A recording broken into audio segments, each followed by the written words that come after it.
નમસ્કાર મિત્રો, સ્વાગત છે તમારું આપણી ચેનલમાં। મિત્રો, મહાશિવરાત્રિ એ માત્ર એક તહેવાર નથી, પરંતુ ભગવાન શિવની હાજરી અનુભવવાની સૌથી રહસ્યમય રાત માનવામાં આવે છે। શિવપુરાણ અનુસાર આ રાત્રે ભોલેનાથ સામાન્ય દિવસો કરતાં અનેક ગણું નજીક હોય છે।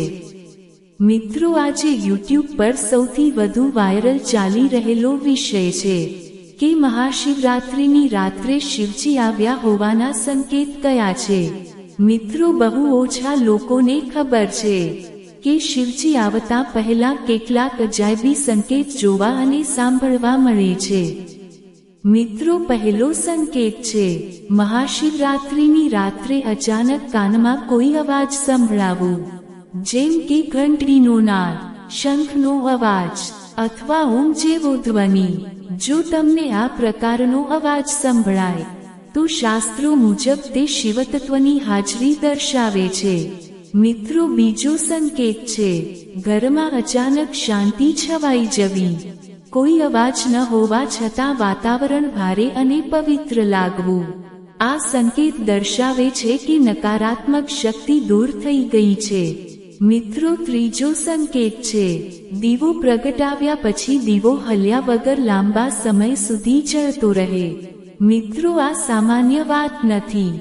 શાસ્ત્રોમાં લખ્યું છે કે જ્યારે દૈવી શક્તિ નજીક હોય ત્યારે દીવો સ્થિર જળે છે। મિત્રો, ચોથો સંકેત છે આંખ બંધ કરતાં જ ભ્રૂમધ્ય પાસે પ્રકાશ દેખાવો। ઘણા ભક્તો આ પ્રકાશને શિવજ્યોતિ કહે છે। મિત્રો, પાંચમો સંકેત છે મહાશિવરાત્રિની રાત્રે સપનામાં શિવલિંગ, નંદી, બેલપત્ર અથવા કૈલાસ પર્વત દેખાવો। શિવપુરાણ અનુસાર આવા સપના અત્યંત શુભ ગણાય છે। મિત્રો, જો તમને આ પાંચમાંથી કોઈ પણ એક સંકેત મળે તો સમજી જજો કે તમારી પૂજા શિવજી સુધી પહોંચી ગઈ છે। મિત્રો, હવે જાણીએ એ ઉપાય વિશે જે હાલ યુટ્યુબ પર સૌથી વધુ વાયરલ છે અને જેને લોકો મહાશિવરાત્રિની રાત્રે ચોક્કસ કરી રહ્યા છે।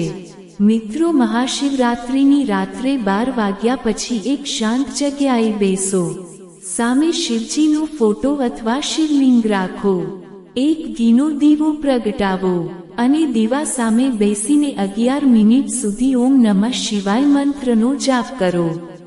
મિત્રો, જાપ પૂરો થયા પછી આંખ બંધ કરીને કોઈ શબ્દ બોલ્યા વગર મનમાં તમારી ઈચ્છા યાદ કરો। શાસ્ત્રો કહે છે કે આ સમયે મનમાં આવેલી ઈચ્છા સીધી શિવજી સુધી પહોંચે છે। મિત્રો, ખાસ ધ્યાન રાખજો, આ રાત્રે ખોટું બોલવું, ક્રોધ કરવો, ઝઘડો કરવો અને નકારાત્મક વિચારવું ભારે નુકસાનકારક છે, કારણ કે મહાશિવરાત્રિની રાત્રે કરેલા કર્મો અનેક ગણું ફળ આપે છે। મિત્રો, આ રાત્રે જો શક્ય હોય તો ઉપવાસ રાખવો અને જો ઉપવાસ શક્ય ન હોય તો સાત્વિક ભોજન કરવું અને માંસ મદિરાથી સંપૂર્ણ દૂર રહેવું। મિત્રો, શિવજી વિનાશના દેવ નથી, પરંતુ અહંકારનો વિનાશ કરીને જીવન નવી રીતે શરૂ કરાવનારા દેવ છે। એટલે જો તમારું જીવન અટકી ગયું હોય, પૈસાની તંગી હોય, નોકરીમાં અડચણ હોય કે મન અશાંત રહેતું હોય તો આ મહાશિવરાત્રિ તમારી માટે ટર્નિંગ પોઈન્ટ બની શકે છે। મિત્રો, અંતમાં એટલું જ કહું છું કે મહાશિવરાત્રિ એ એક રાત નથી, પરંતુ આત્માને શિવ સાથે જોડવાની તક છે। જો તમે આ રાત્રે સાચા દિલથી શિવજીને યાદ કરશો તો આવનાર સમય ચોક્કસ બદલાશે। મિત્રો, જો તમે સાચા શિવ ભક્ત છો તો કોમેન્ટ બોક્સમાં હર હર મહાદેવ જરૂર લખજો। વિડીયો પસંદ આવી હોય તો લાઈક કરજો અને આવી જ ધાર્મિક માહિતી માટે ચેનલને સબસ્ક્રાઇબ કરવાનું ભૂલશો નહીં। ધન્યવાદ। હર હર મહાદેવ।